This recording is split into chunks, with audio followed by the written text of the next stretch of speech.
What's going on, everybody? Welcome back.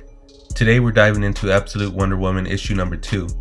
And let me tell you, this issue is packed with mythological chaos, heart-stopping action, and Diana at her most unstoppable. From battling Harbinger Prime to reuniting with Steve Trevor in the underworld and facing down the nightmare-fueled Tetracide. This story has it all. So make sure you're subscribed, hit that like button, and let's get into it. We open in Gateway City, and folks, it's a war zone. Red monsters are tearing up the beach, civilians are screaming, and the military is scrambling. But then, out of the chaos steps Diana the Wild Isle. The news footage shows her facing off against Harbinger Prime, dodging its attacks like it's nothing, then countering with her lasso, warning it to retreat. But Harbinger Prime, oh, he's arrogant. He sneers, "Retreat is doom, you fool." And Diana, she chops the coldest line, "So be it." Then she unleashes Nemesis, a weapon forged in hell by her mom, Circe, made from the basilisk remains, Prometheus' blood, and blessed by Demeter. This thing burns sinners in proportion to their crimes.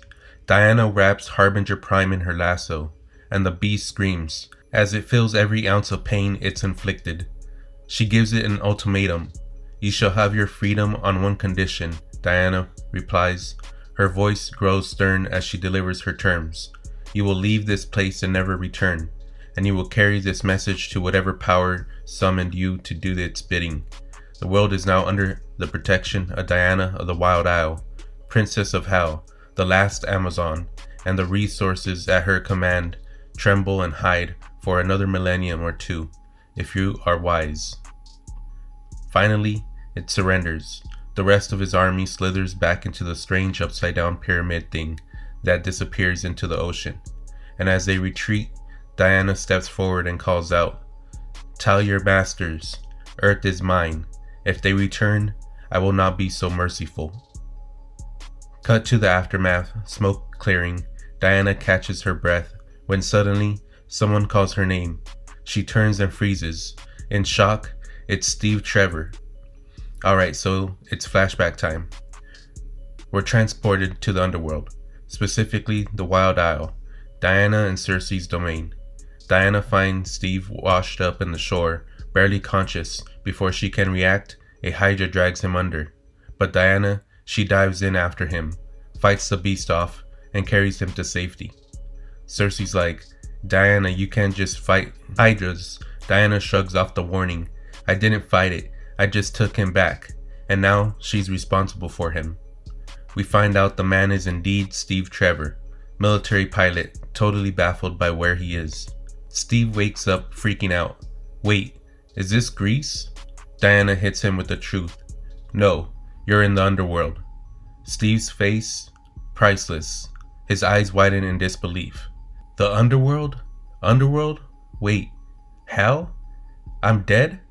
But Circe and Diana reassure him he's not exactly dead. They urge him to stay calm, reassuring him he's been through a lot. Circe and Steve exchange words. He's polite. Circe shakes his hand, offering a small smile. "A pleasure to meet you, Steve. I'm Circe, and this is my daughter, Diana. Welcome to Hell. Fortunately for you, you ended up in the Wild Isle. Thanks to Diana and myself, it's the safest place you could be, if you have to be in Hell." Later, as Diana and Steve walk the beach, the chemistry between Diana and Steve is palpable. They banter about height. "You're very tall," Steve notes. Diana glances at him. "We're a similar height." "Almost no women are as tall as you," Steve adds. "Does that matter?" "Not at all," Steve assures her. Steve skips stones, and Diana warns him about the Hydra lurking nearby. And Steve admits, I thought I was a good man, Diana." Diana's reply, "Not everyone here belongs here. It's just sometimes where we end up." Steve nods slowly. "Thank you for saving me twice." "You're welcome," Diana answers, her voice steady but kind. Back in Gateway City, Diana and Steve reunite, warm embrace, smiles. "I hoped I would see you," Diana says, "but I never dreamt it would be today." Steve looks at her, surprised. "What are you doing here?" "Saving the day," Diana replies with a smile. Then, eyeing Steve's attire, she adds, "Your costume is very handsome." Steve chuckles. It's called a uniform, and you're about to meet a whole bunch of uniforms. I've been asked to bring you to Commander Cole." The mood shifts when they meet Commander Cole. This guy's much shorter than Diana and has major blame the superhero energy. He accuses Diana of causing the invasion. Big mistake. Diana shuts him down. "This world is unprepared for what's coming. You need my help, but any attempt to turn me into another arm of your military-industrial complex will not be tolerated." The commander bristles. "You dare to—" "Yes," Diana interrupts with authority. "Now, how is this evacuation proceeding?" An officer chimes in. "Slow. We're going to stop the orders. You killed the creature, right? Or sent it home?"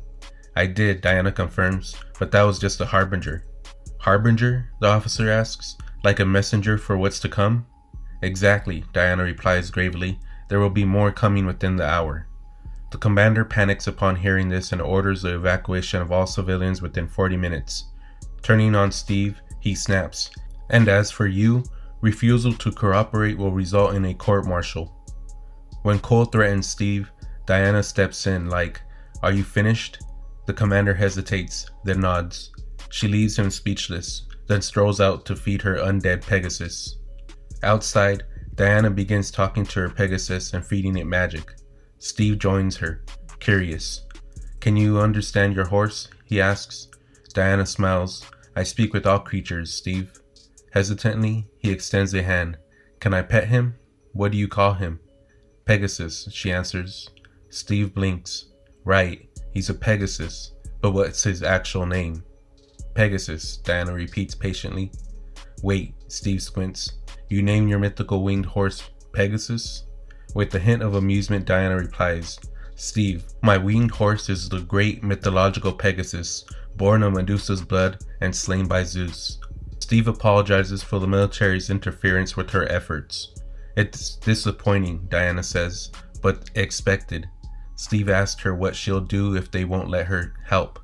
"I'd like to see them try," Diana says with confidence. "They'll come around, Steve.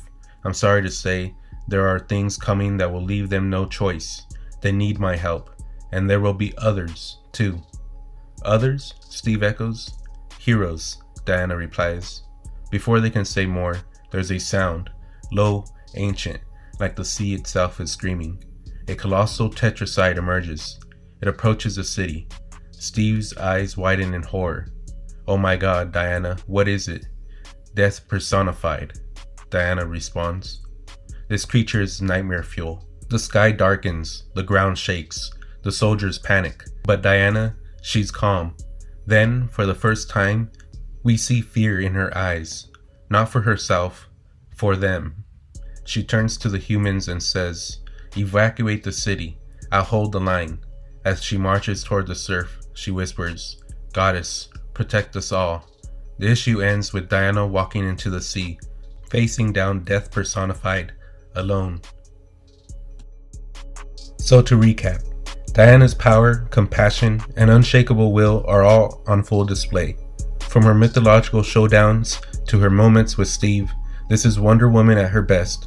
What did you think of her clash with the Harbinger Prime, Steve's underworld confusion, that insane tetracide cliffhanger? Let me know in the comments. Don't forget to like, subscribe, and hit that bell because next time we're diving into Diana's battle with the tetracide. Until then, thank you for watching. Later.